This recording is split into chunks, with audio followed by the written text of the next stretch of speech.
జూబ్లీహిల్స్ అటూ ఇటూ అయితే రేవంత్ పని అంతేనా? 2 రోడ్ షోలకు రేవంత్ రెడ్డి ప్లాన్. ఒక ఉప ఎన్నికకు సీఎం రావడం అరుదే. ప్రతిపక్ష నేత కేసీఆరే రావడం లేదు అంటే రేవంత్ రెడ్డిపై ఒత్తిడి నిజమేనా? ఎందుకనో రేవంత్ రెడ్డికి పరిస్థితులు తారుమారు అయ్యాయనే అనుమానాలు కలుగుతున్నాయి. ఈ మధ్య పెద్దగా ఫోకస్లోకి వస్తున్నదే లేదు. బహుశా హైకమాండ్ దగ్గర ఫ్రీడమ్ కోల్పోయినందుక?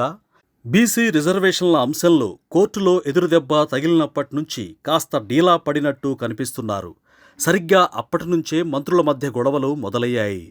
హీరో విలన్ కొట్టుకుని మధ్యలో కమెడియన్ని చంపేసినట్టు వాళ్ళు మాట అనుకొని మధ్యలోకి ముఖ్యమంత్రిని లాగారు.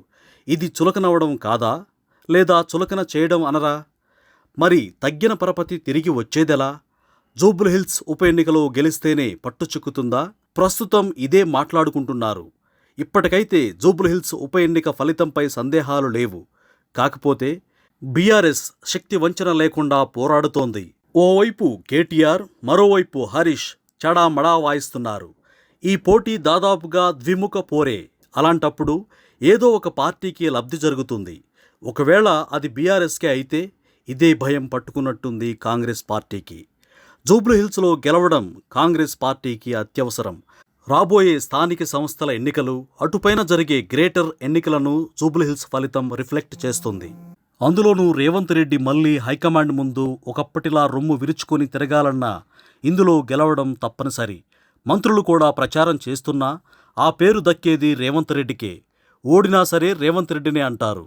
అందుకే పోలింగ్ లోపు 2 సార్లు ఎన్నికల ప్రచారంలో పాల్గొనాలి అనుకుంటున్నారట సీఎం రేవంత్ రెడ్డి.